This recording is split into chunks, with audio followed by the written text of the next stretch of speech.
محدثاتها فإن كل محدثة بدعة وكل بدعة ضلالة وكل ضلالة في النار. Ikhwatal kiram rahimani wa rahimakumullah. Kita lanjutkan kembali pembacaan kitab Syarhu Al-Qawaidil Arba'i, penjelasan kaidah keempat di dalam memahami tauhid dan syirik yang ditulis oleh Syekh Abdul Aziz Syekh Shaleh bin Abdul Aziz Al-Syekh hafizahullah ta'ala. Di halaman yang ke-18 kita masuk ke kaidah yang pertama, yaitu orang-orang kafir yang diperangi oleh Rasulullah SAW bukanlah orang yang tidak mengakui Allah pencipta. Justru mereka adalah orang yang dengan lisannya mengakui bahwa Allah pencipta, Allah memberi rezeki, dan Allah mengatur alam semesta. Akan tetapi pengakuan tersebut tidak otomatis memasukkan mereka ke dalam Islam. Dalilnya surat Yunus ayat yang ke-31. Ketika Nabi bertanya kepada orang-orang musyrik Arab, siapa yang memberi rezeki kepada kalian dari langit dan bumi? Siapa yang menciptakan pendengaran dan penglihatan? Siapa yang bisa menghidupkan dan mematikan? Siapa yang mengatur segala urusan? Mereka menjawab, fasayaquluna Allah. Faqul afala tattaqun. Lalu kenapa kalian tidak mentauhidkan Allah? Kenapa kalian tidak bertakwa? Ini sangat aneh, ya. Di sisi yang lain mereka mengakui Allah SWT satu-satunya yang menciptakan, tetapi di sisi yang lain mereka juga tidak mentauhidkan Allah SWT. Anna tauhid ar-rububiyyah la yushriku ahadan bil Islam. Maka pengakuan Allah sebagai pencipta atau disebut dengan tauhid rububiyah tidak otomatis seseorang itu bisa dikatakan muslim, ya. Karena tauhid rububiyah ini tidak dituntut oleh Allah SWT. Kenapa? Karena itu juga ada pada hati orang-orang musyrik. Lalu apa bedanya kita dengan orang-orang musyrik? Kalau hanya sekedar tauhid rububiyah, yaitu mengesahkan Allah dalam perbuatannya. Karena orang Arab dahulu mereka tidak pernah salah ketika ditanya siapa yang menciptakan, jawabannya Allah, ya. Demikian juga siapa yang menurunkan air hujan, jawabannya juga tidak keliru, jawabannya Allah, ya. Wa huwa alladhi ansha'a jannatin ma'rushatin wa ghayra ma'rushatin. Dialah Allah yang menumbuhkan tanaman-tanaman yang ditanam ataupun pepohonan-pepohonan yang tumbuh liar. Hadza kulluhu yuqarruna bi anna alladhi syaqqara dzalika. Semuanya ini diakui oleh orang-orang musyrik. Tidak pernah mereka menjawab siapa yang menghidupkan, siapa yang menurunkan hujan. Jawabannya dewa, jawabannya Yesus, jawabannya Gusti Pangeran atau apa gitu, ya. Nama-nama sesembahan selain Allah. Tidak.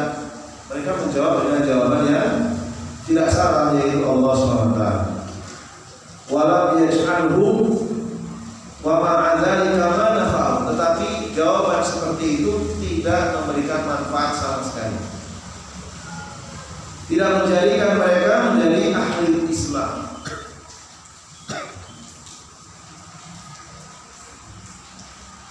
Wa ma yu'minu aktsaruhum billahi illa wa hum musyrikun. Dan kebanyakan manusia itu tidaklah beriman kepada Allah melainkan mereka adalah orang musyrik. Dan ayat ini ternyata terbukti, ya, di muslimtoday.com gitu ya, tercatat jumlah manusia yang ada di permukaan bumi itu sekitar 7 miliar. Ayat ini sudah terbukti ya. Yang kufur kepada Allah sekitar 6 miliar, 5,5 miliar. Yang tercatat sebagai muslim sunni baru 1,5 miliar. Ya. Kebanyakan aktsaruhum ya, mayu'minu, kebanyakan tidak beriman. Maksud tidak beriman di sini apa? Tidak beriman bahwasanya Allah satu-satunya berhak untuk disembah.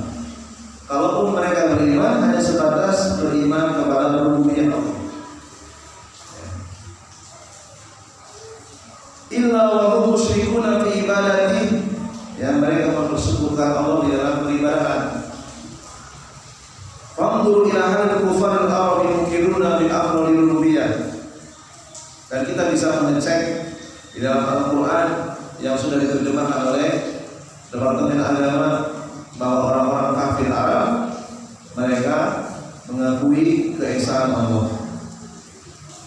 Di aksari afrodil rubiyah, mayoritas mereka mengakui keesaan Allah. Kama qala azza wa jalla ya. Dan ini sudah disebutkan dalam surah Yunus ayat 31.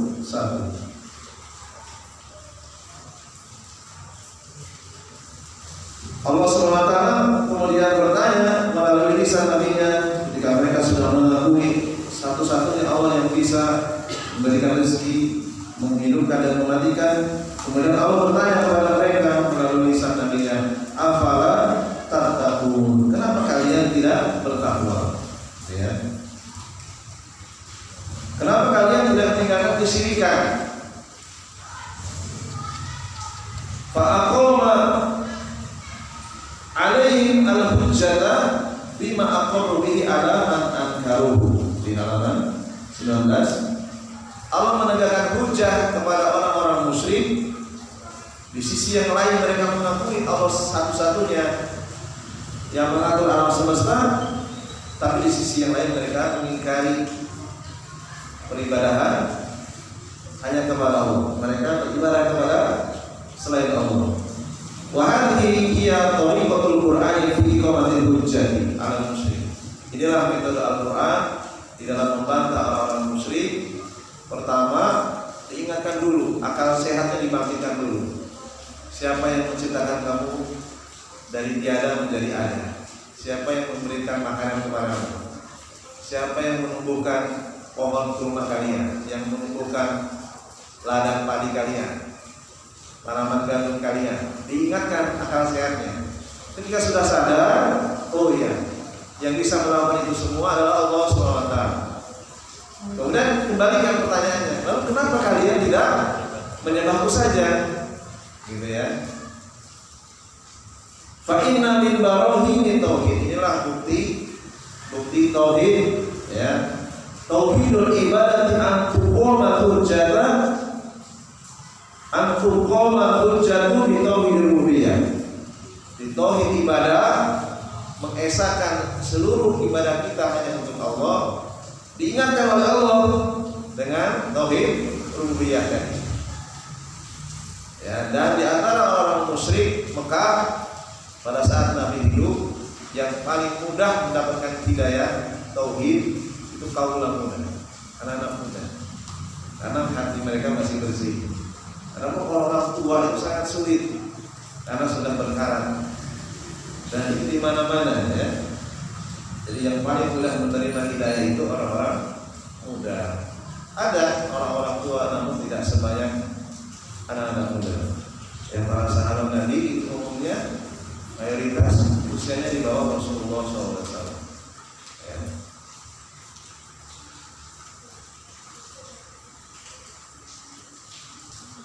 Sehingga dengan diingatkan akal sehat mereka di anna man kana wal fa'il wahda, ketika mereka sadar bahwa Allah satu-satunya yang melakukan semuanya, dan kita tidak pernah berpikir sedikit pun bahwasanya malaikat-malaikat itu adalah membantu Allah, tidak boleh ya. Jadi Allah sanggup melakukan semuanya meskipun tanpa menyuruh malaikat sekalipun. Ya, justru Allah mampu menyuruh malaikat untuk melaksanakan berbagai tugas, menunjukkan bahwa Allah SWT Maha Kuasa atas segala sesuatu. Tanpa Allah menyuruh malaikat Mikail, Allah pun mampu menurunkan air hujan. Ya. Artinya orang-orang musyrik itu sangat paham ya bahwa yang mengatur alam semesta itu hanya Allah saja. Fa innahu alladhi yastahiqu al-ibadah. Sehingga dengan harapan setelah mereka sadar, akal sehatnya dibangkitkan, oh ya kalau begitu yang paling berhak untuk diibadahi itu siapa? Tentunya jawabannya Allah. Batin mereka menjawab, tetapi lisannya tidak mau. Duna masiwa, selain Allah itu tidak layak. Dibuktikan ketika Nabi menyuruh mereka mengucapkan Qul la ilaha illallah, mereka diam, tidak mau, karena tahu kalimat itu adalah sumpah janji untuk berhenti dari melakukan kesyirikan. Ya. Mereka tidak siap meninggalkan peribadahan seperti meminta syafaat kepada mayat. Tidak siap meninggalkan bertawasul kepada mayat. Tidak siap meninggalkan bertabaruk, mencari berkah dengan kuburan yang dikeramatkan. Sehingga ketika disuruh mengucapkan kalimat la ilaha illallah, mereka tidak mau mengucapkan. Ya. Walihada qala azza wa jalla munkiran al-musyrikin. Ya, kemudian saking sayangnya Allah kepada umatnya, saking sayangnya Allah kepada para hambanya, Allah memiliki sifat Ar-Rahman, Ar-Rahim. Diingatkan lagi dalam ayat yang lain. Akal sehatnya diingatkan lagi. Ayusyrikuna ma la yakhluqu syai'an wa hum yukhlaqun. Apakah mereka mempersekutukan dengan sekutu yang tidak mampu menciptakan sedikit pun, wa hum yukhlaqun, bahkan mereka justru adalah makhluk-makhluk yang diciptakan oleh Allah. Mestinya akal sehat mereka berfungsi dengan baik. Gitu ya. Surat Al-A'raf ayat 91.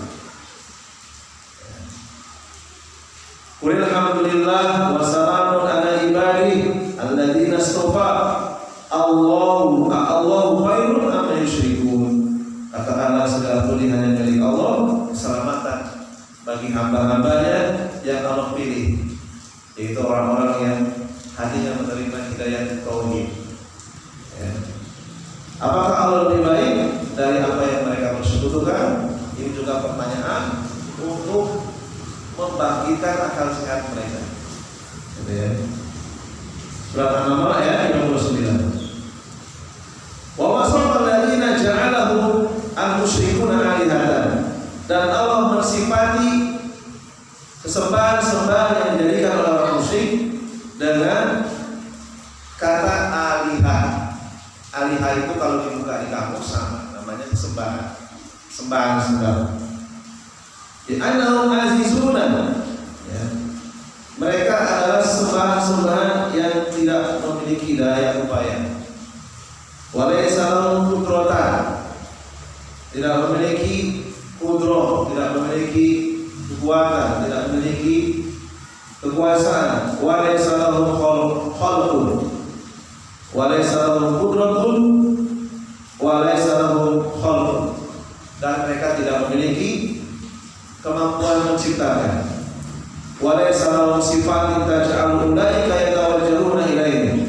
Bahkan sesembahan-sembahan mereka itu tidak memiliki sifat-sifat yang mereka jadikan sembahan, yang mana mereka menghadapkan wajahnya ke sembahan-sembahan tersebut. Jadi mereka datang menghadapkan wajahnya kepada Lata, kepada Uzza. Ya. Kama qala azza wa jalla, kemudian Allah SWT mengingatkan lagi di ayat yang lain, surat Al-Hajj ayat 73, supaya akal sehat mereka itu bangkit, gitu ya. Supaya akal sehatnya tersadarkan. Wa in yaslubuhu adzubaru syai'an la yastanfiduhu minhu. jika ada seekor lalat mengambil sesuatu dari sesembahan-sembahan mereka, la yastafiduhu minhu, sesembahan-sembahan tersebut tidak bisa mencegah makhluk yang sangat kecil yaitu lalat. Du'fa talibu wal matlubu, orang yang menyembahnya lemah, demikian juga yang disembahnya juga lemah. Gitu ya. Dan alhamdulillah ada beberapa manusia yang kemudian sadar, diingatkan dengan ayat-ayat ini, karena mereka sudah kecil berbahasa ibu, bahasa Arab asli. Ketika dibacakan ayat-ayat seperti ini, mereka bangkit akal sehatnya. Ada Ali bin Abi Thalib, ada Abu Bakar As-Siddiq, ada Utsman bin Affan, ada Abdurrahman bin Auf, ada Sa'ad bin Abi Waqqas, dan seterusnya. Ada Thalib bin Ubaidillah. Ya, mereka sadar ketika mendengarkan ayat seperti ini. Oh iya, gitu ya. Sampai Umar bin Khattab, ya beliau sering tersenyum ketika sholat. Teringat ketika dulu sebelum diingatkan dengan ayat-ayat suci Al-Quran, beliau pun mantan orang yang suka mengkeramatkan benda-benda yang dianggap keramat. Bahkan yang dikeramatkan roti malah, ya. Setelah disembah dimakan gitu ya, mentertawakan dirinya sendiri, gitu ya.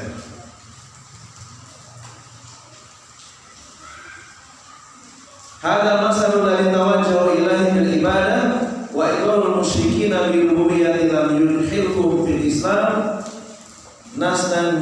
nastantiju min dzalika anna iqrara min ba'dihim bi rububiyyati la ya'ni annahum mu'minun.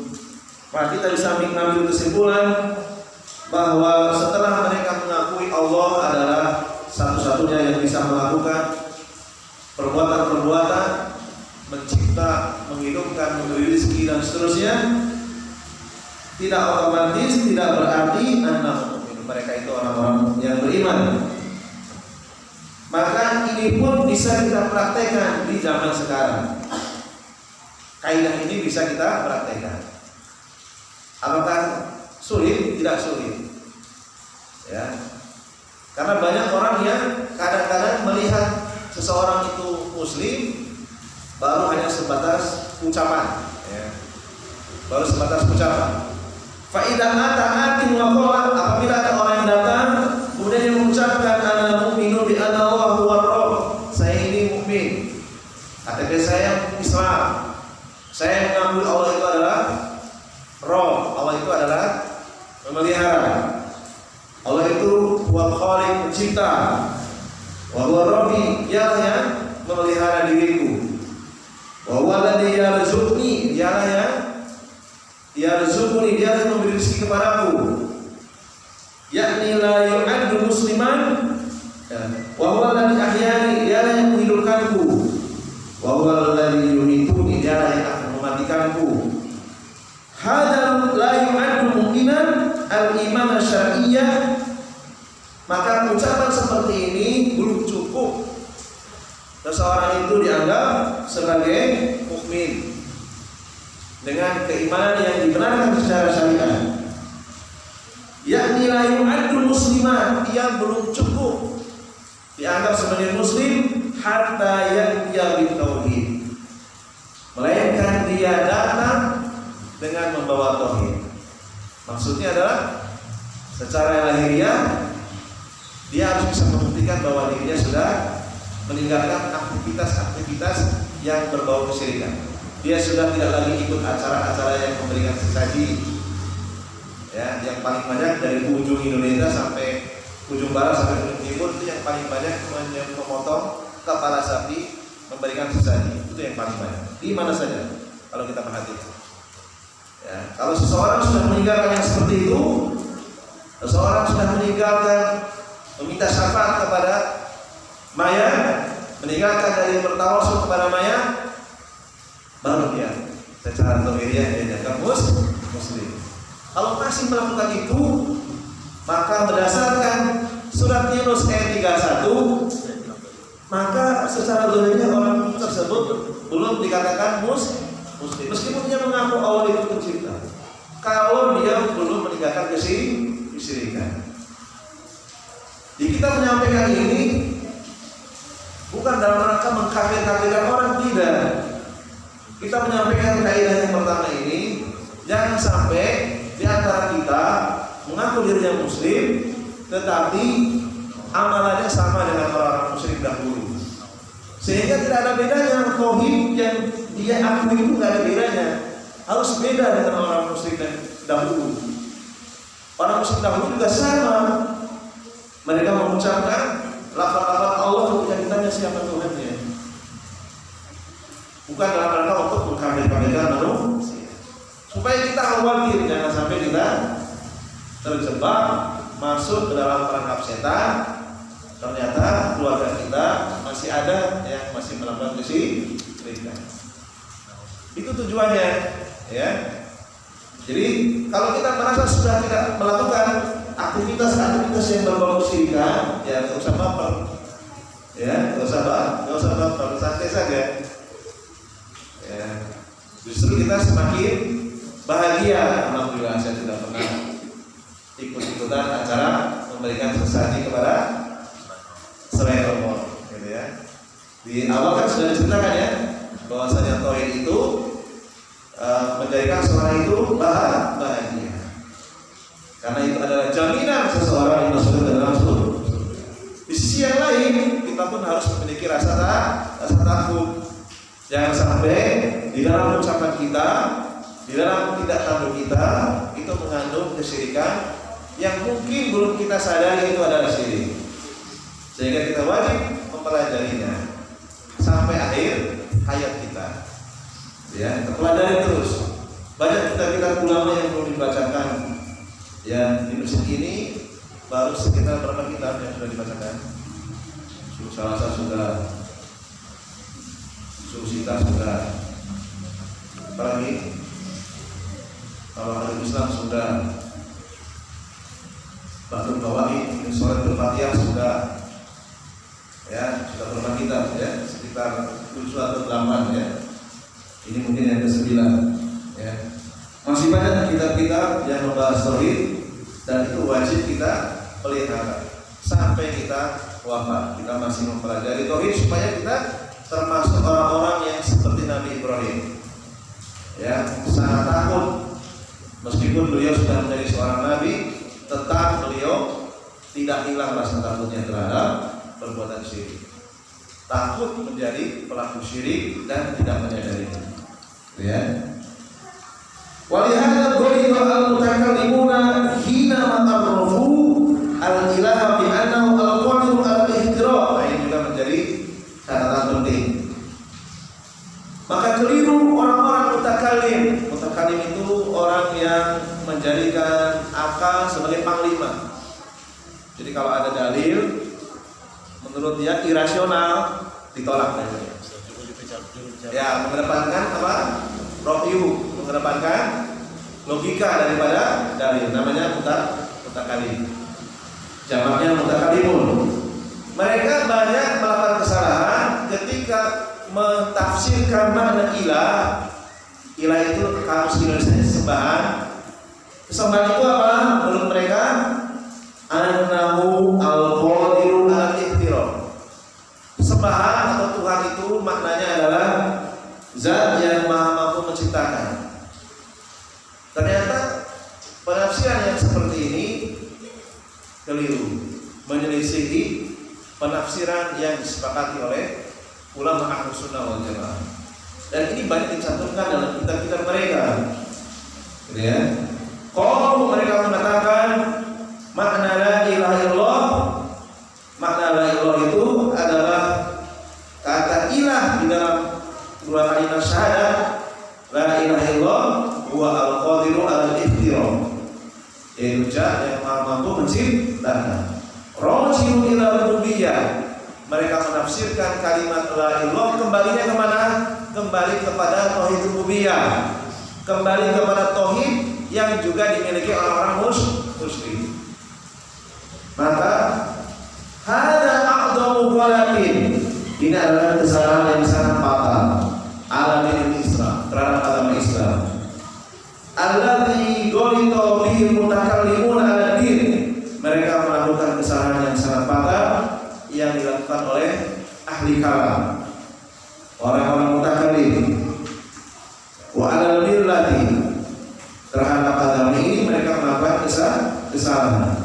Haitsu ja'alu al-ibtila'a waqi'an fi rububiyyati. Ya, mereka menjadikan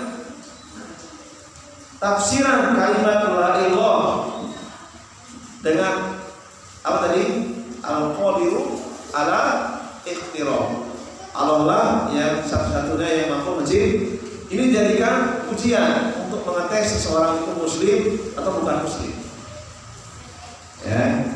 Fa idza ayqana anna al-mujaba li asya'i wal khaliqu laha wallahu fa innahu yaqulu indahu mu'minan musliman. Jadi kalau ada orang yang ditanya kemudian dia menjawab, saya sudah yakin bahwa yang memiliki segala sesuatu di alam ini dialah Allah yang menciptakan. Maka menurut orang-orang mutakallim, oh dia muslim, dia mukmin, ya. Maka ini bukanlah tafsiran yang dikehendaki dari makna yang benar, makna uluhiyah yang benar. Ya, maka mulai saat ini kita menerangkan kepada anak kita, kepada keluarga kita, di anna la ilaha illallah, tafsir dari kalimat la ilallah yang lengkap maknanya yaitu la ma'budu haqqun illallah. Apa terjemahnya? Tidak ada sembahan yang benar kecuali Allah. Itu yang lengkap. Ya. Tidak ada motor kecuali Honda. Benar tidak kalimatnya? Salah, karena bukan hanya Honda motor itu, ya kan? Tapi kalau misalnya disepakati, tidak ada motor yang irit kecuali Honda, baru benar. Ya, tidak ada Tuhan selain Allah, tidak ada sembahan selain Allah. Emangnya yang disembah cuma hanya Allah saja? Kan tidak. Kita keluar berapa kilometer dari masjid ini, ada yang menyembah apa?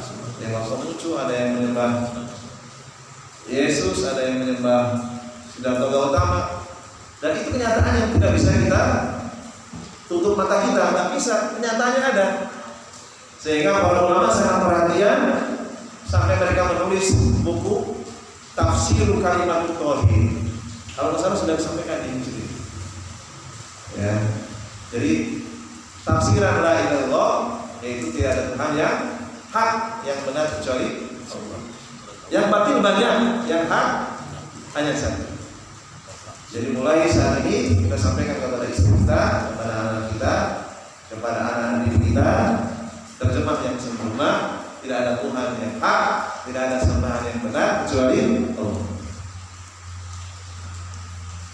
Idan uradu syekh rahimahullah ta'ala min hadhihi al-qa'idati muhimmatul yakiniyah bi anna hadhihi al-qa'idata bi anna hadhihi al-qa'idatu yakiniyah min halil kufar wal musyrikin bi annahum muqirruna bi tauhid rububiyyah. Kaidah ini kaidah yang sangat penting. Syekh rahimahullah ta'ala menuliskan kaidah yang pertama ini. Kalau hanya sebatas tafsir dari la ilaha illallah, tafsirannya adalah tiada Tuhan selain Allah atau tiada Tuhan yang bisa menciptakan segala sesuatu kecuali Allah, tentu orang-orang musyrik gak perlu nunggu lama, mereka langsung mengucapkan la ilaha illallah. Karena mereka ahli bahasa, paham makna ilah di situ itu maksudnya adalah sembah, bukan hanya sebatas kholik saja, bukan hanya sebatas pencipta saja, bukan hanya sebatas rojik saja, memberi rezeki saja. Maknanya sangat dalam, yaitu kesembahan. Jadi mereka sangat paham, tidak mau mengucapkan karena paham, bukan karena bodoh. Sedangkan di zaman sekarang banyak orang yang sangat bergampangan mengucapkan kalimat Allah, tapi masih melihara keris. Nanti bulan Syuro diedusi, dimandikan. Ya kan? Gampang sekali mengucapkan kalimat Allah, masih ikut acara robo-robo. Berarti tak paham dengan kalimat la ilaha yang diucapkan. Kenapa? karena mungkin saja dia belum pernah mengkaji tauhid. Ya. Walam yanfa'hu. Ya. Jadi pengakuan Allah itu pencipta, gitu ya, itu belum memberikan manfaat. Walam yudhiru fil Islam, belum bisa memasukkan seseorang dalam Islam. Walam yaj'alahum haqqan, tidak menjadikan mereka di atas kebenaran. Li'annahu asyraku ba'allahi alihatan ukhra, karena kenyataannya mereka masih mempersekutukan Allah dengan kesembahan-sembahan yang lain. Wa aqalu alihatahum al-batilah, mereka menyembah sembahan-sembahan yang batil. Ya. Terbukti ketika mereka diperintahkan oleh Nabi, kalau kalian sudah tahu yang menciptakan matamu, yang menciptakan telingamu, yang menciptakan dirimu dari air mani, dari bayi, dari manusia, ya sudah, mudah kan? Ucapkan saja kalimat Allah. Lalu orang kafir mereka kompak mengatakan aja'ala alihata ilahan wahidah. Apakah dia Muhammad mau menjadikan sembahan-sembahan yang begitu banyak menjadi satu saja? Kami tidak terima. Perkataan orang kafir direkam oleh Al-Quran dalam surah Shad ayat yang kelima. Fa idza nadarna fi hadha zamani wa fi zamani syaihi wa maqallahu wa ba'dahu, apabila kita perhatikan di zaman sekarang, di zaman penulis masih hidup, di zaman sebelum beliau dan sesudah beliau, di anna hunaka man yumkinu birubiyyati walakin la yusyriku bil ibadah. Banyak orang-orang yang beriman mengakui Allah adalah satu-satunya yang bisa melakukan penciptaan, menghidupkan dan seterusnya, tetapi mereka masih menyekutukan di dalam peribadahan kepada Allah. Fa inna dzalika la yanfa'u, maka pengakuan mereka kepada Allah baru sebatas rububiyah, tidak bermanfaat sama sekali. Ya. Sehingga kaidah ini ditulis agar kita jangan sampai sama dengan keadaan mereka. Ya. Wal yawma qad ya'ti 'ala ba'din nufusi dhafun idza sami'a man yaqulu insyaallah. Ya, dan di zaman sekarang sudah mulai ada kelemahan-kelemahan tauhid pada kaum muslimin. Jika mereka ada yang mendengar gitu ya, ada yang mendengar orang mengucapkan insyaallah, aw sami'a man yadhkurullah, atau yang mendengar orang tersebut sering mengucapkan lafaz-lafaz yang mengandung kalimat Allah. Aw yaqulu anillahu wa rabb, atau yang mengucapkan Allah adalah penciptaku, pemeliharaku, wa huwa maulahu, Allah pelindungku, aw nabi dzalika dzunnu muslimah, kemudian dia menyangka orang tersebut muslim. Gitu ya. Wa qul yaminu dzalika, dan memastikan bahwa orang tersebut muslim. Wa ada lam yaqini al-ibtilau aslan. Maka menurut kaidah yang pertama, pada asalnya cara membuktikan seseorang itu muslim atau bukan lam yaqin, belum benar. Ya, belum benar. Jadi harus dipantau. Ya. Harus dipantau, kan dia hidup dengan kita kan bisa melihat sehari-hari kan. Ya, kalau dia tidak menunjukkan kesyirikan baru dia akan lupus. Tapi kalau dia masih ya kadang-kadang datang berumpul misalnya, belum dia ya macam mana gitu ya. Kalau dia kan memang ngaji sholat juga, tapi dia ngobat orang kan, bisa ngobat kayak dukun lah, dengan ngobat dengan itu pakai ayat Al-Quran juga, itu maksudnya tidak mau kesyirikan. Secara umum kalau dia masih berprofesi sebagai dukun ya bukan muslim secara umum. Tapi kalau langsung tunjuk hidup dia itu kafir, itu bukan urusan, bukan domain kita, bukan wilayah kita. Itu benar pemerintah. Gitu ya. Jadi tetangga saya dia dukun gitu. Secara lahiriah dia sholat 5 waktu, pakai sarung, pakai peci, ngaji. Tapi kita yakin bahwa dia itu dukun. Maka yang berhak mengumumkan dia itu kafir siapa? Oleh Nabi. Majelis ulama harus dipanggil serta nasihati dia. Karena dia juga tidak, ya. Kalau kita yang mengumumkan bisa terjadi fitnah. seandainya macam saya enggak, nanti ada manggil bapak ini, manggil saya, Pak tolong bapak saya. Jadi ini mas saya itu termasuk dukun atau bukan? Meminta dukun ya. Ya. Tapi dia bilang mungkin nggak beranggapan dia dukun. Ya.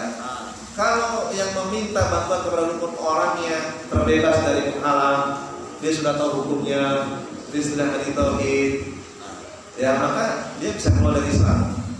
Tapi kalau dia orangnya jahil, bodoh, ya belum pernah ada yang beritahu kalau itu tuh perbuatan syirik, mudah-mudahan dia mendapatkan uzur, mendapatkan penghalang untuk tidak dikafirkan. Karena orang yang bodoh itu bermacam-macam tingkatannya. Ada yang bodoh memang karena keadaan, nggak ada ustaz yang tidak mengetahui di situ, atau dia hidup di pedalaman, sama sekali nggak ada yang beritahu. Maka orang yang seperti ini dapat keringanan tidak dapat. Tapi orang hidup di samping masjid rumahnya, kajian tauhid sudah ada, dia pun sering mendengar, sudah paham, tapi masih mengikuti hawa nafsunya gitu ya. Kebodohan pada dirinya sudah nggak ada, maka orang tersebut bisa jadi orang yang bukan muslim, meskipun KTP-nya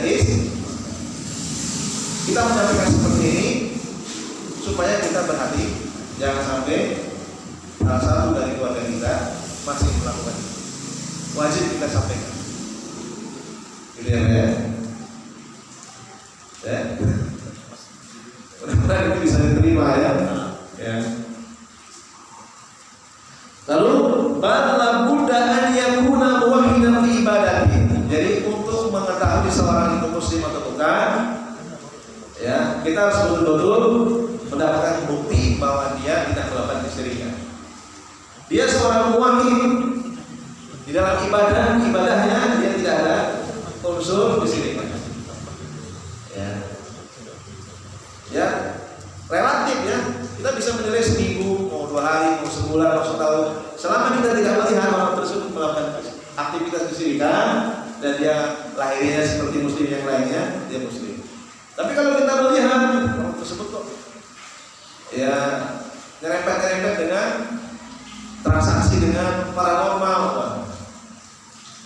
berarti cek dulu dia jahil, bodoh, tidak suka ngaji, atau bagaimana? Karena kebodohan itu ada bertingkat-tingkat. Kalau orang tidak suka dengan kajian, membenci kajian tauhid, dia bodohnya sertai dengan membenci, maka para ulama sepakat orang tersebut batal Islam. Tapi kalau orang tersebut termasuk orang yang suka mencari kebenaran, tapi belum ketemu ustaz yang memberitahunya, maka orang yang seperti ini mendapatkan uzur. Jadi dilihat keadaan masing-masing manusia itu berbeda-beda. Kebodohannya seperti apa? Itu harus diteliti. Tidak sembarangan kita mengatakan si A itu kafir, si A itu musyrik, tidak sembarangan. Ya. Yakni yaqulullah bima ja'a bi al-Mustafa sallallahu alaihi wasallam wa yakunu mutabadi'an khalisan minasyirki wa ahli. Sampai terbukti orang tersebut menyembah sesuai dengan syariat yang dibawa oleh Mustafa, yaitu Rasulullah SAW, dan ia terbukti berlepas diri, murni, tidak pernah mencampurkan dengan kesyirikan dan tidak berbaur dengan para pelaku syirik yang menjauh. Kalaupun berdekatan hanya sebatas muamalah saja, hanya masalah bisnis saja, masalah keyakinan dia nggak mau ikut. Nah, orang tersebut muslim dia, gitu ya. Ya. Sudah bisa belum? Ya. Alhamdulillah kaidah yang pertama sudah selesai. Mudah-mudahan ini bisa dipahami. Ya. Jadi ibtila, ya, cara mengecek seorang itu muslim atau bukan muslim dilihat aktivitas sehari-harinya. Kalau dia tidak ada aktivitas yang mengandung unsur kesyirikan dan dia terlihat sebagaimana kita hidup biasa sehari-hari, puasa suci Ramadan, sholat 5 waktu, Jumatan dan seterusnya, dia muslim.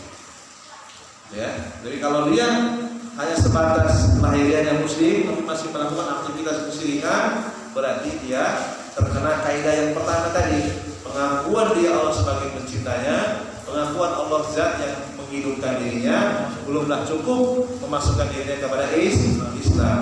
Karena ini terjadi di zaman Nabi.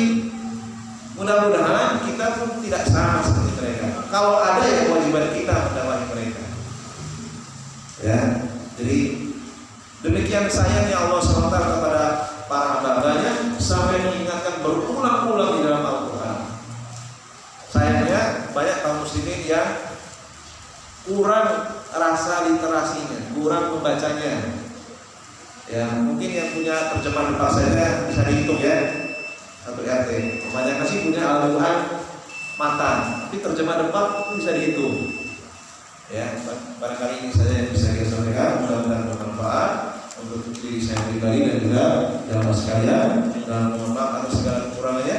Subhanallah wa bihamdika, asyhadu an la ilaha illa anta, astaghfiruka wa atubu ilaik. Assalamualaikum warahmatullahi wabarakatuh.